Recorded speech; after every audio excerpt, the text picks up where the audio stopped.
Magandang araw guys. Itong nakikita nyo guys, itong lupain na ito, itong malinis nakikita nyo sa video. Ito guys yung taniman ng tubo. So ipapakita ko lang guys yung proseso sa pagtanim ng tubo. Ito guys, sa disclaimer lang, itong pagtatanim ng tubo para to sa mga kababayan natin na yung hindi pa familiar nila yung tubo or pinagkunan natin ng asukal, yung sugar. So ito ang pinakaunang first step mga guys. Para sa mga lugar naman guys na maluwag ang tubuhan, kagaya sa, hindi ko lang babanggitin yung lugar. So alam na sa mga may-ari ng tubuhan ito at saka mga trabante. Pero ito guys, para lang ito sa mga kababayan natin na hindi pa kabisado yung pananim na tubo or sugar plantation. So ito guys, itong nakita nyo, itong malinis, itong pagtaniman ng tubo, may gitna ito ano guys, 1 hektarya. So ang ginawa sa nagtanim dito, kasi nilinis niya muna ito guys. Ito kasi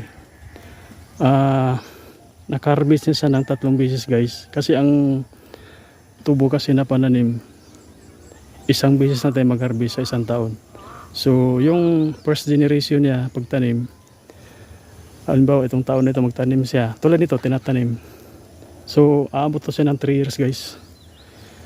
First generation harvest, tapos second generation at saka third generation. So hanggang third generation lang ang mga pananim na tubo guys. Ito, so 3 years din siya. Pag dating ng 3 years, third generation harvest na, tataniman naman ulit guys ng panibago tulad nito.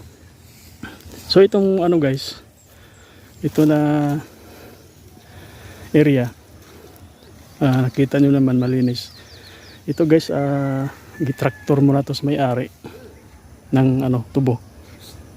Itong lupa kita sa amin to guys, pero niririntahan sa mga ano, may ano rin na mahilig magtanim tubo, pinarintahan muna namin. So ito ang harvest na yung third generation na, so tinaniman niya ulit. So ito na guys, so ito gitraktor niya muna, tapos yung malinis na, gitraktor niya muna yung mga third generation na mga puno, so binungkal yun, so na-wash out na yun guys. So ito na, pag traktor, 2 beses ito gitraktor guys. Itong mga nakikita nyo kanal guys, ito ang pangalawang traktor na ginawa na ng kanal na paglagyan ng mga ano, punla ng tubo. Yan na, katawan din ng tubo yan guys, pinagputol-putol lang. So hanggang doon sa dulo yun guys. So ito guys, kasi hindi ko lang napakita yung pagtatanim sa paglalagay nito sa mga trabante kanina. So nilagyan na lahat guys yung mga kanal-kanal. So ito na guys, makita nyo may trabante na nag-araro, na kalabaw lang ang ginagamit. Yan, yung isa doon sa dulo.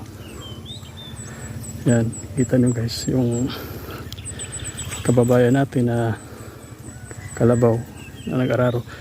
Yan ginagawa na guys.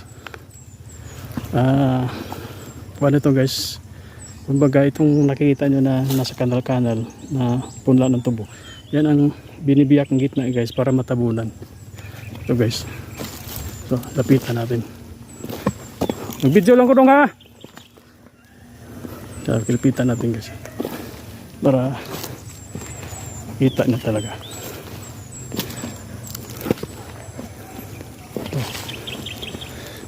Ito guys,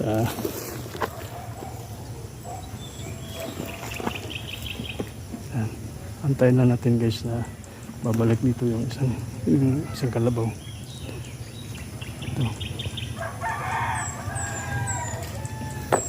Ito na guys, antayin lang natin. Ito kasi guys, pag matabunan na, antayin na lang din na tutubo siya. Siguro mga 2 weeks or 3 weeks or 1 month, mahigit tutubo na itong mga punta na tubo guys. Ito. So sa ngayon kasi ang ginawa sa may-ari itong tubo na nagtatanim, may mano-mano niya muna. Ayan, kita niyo, kalabaw muna ang nagtabo nito guys, itong punla nito. So So antayin natin guys para makita natin yung paano pag tabon. Yung kita nyo guys may bandang gitna, kamuting kahoy din yan guys, 1 hektara din yan, pero iba na yung ng ano yan, nagtanim. Area pa rin namin yan, pero yan, kumbaga pinataniman namin ng kamuting kahoy. Yan. So, yung pangatlong area doon, yan, makita nyo kulay green ang dahon yan. Tubo rin yan guys, pero pang 3rd generation na yan. Pag ma-harvest na yan guys, sa may ari ng tubo, ang mangyayari niyan, iwawas out namin yan. Kagaya din yan ito, tataniman ulit. So ito na guys, papalapit na yung kalabaw.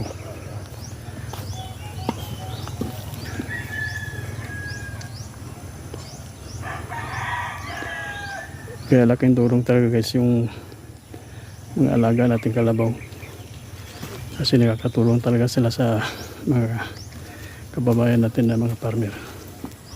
Ito na, 2 beses kasi pinapaano yan guys sa kalabaw para matabunan talaga ng maayos. Yung area na yan natabunan, na daanan na yung kanina, pero inulit pa ulit para matabunan talaga ng gusto. Ito guys, yan. So gaya na sinasabi ko kanina guys, laking tulong talaga yung mga alaga nating kalabaw, kasi nakaka ano talaga, laking tulong sila sa mga magsasaka natin. So guys, pag nagustuhan na yung video ko, paki-like, paki-share, paki-pindot lang yung notification bell at saka paki-subscribe.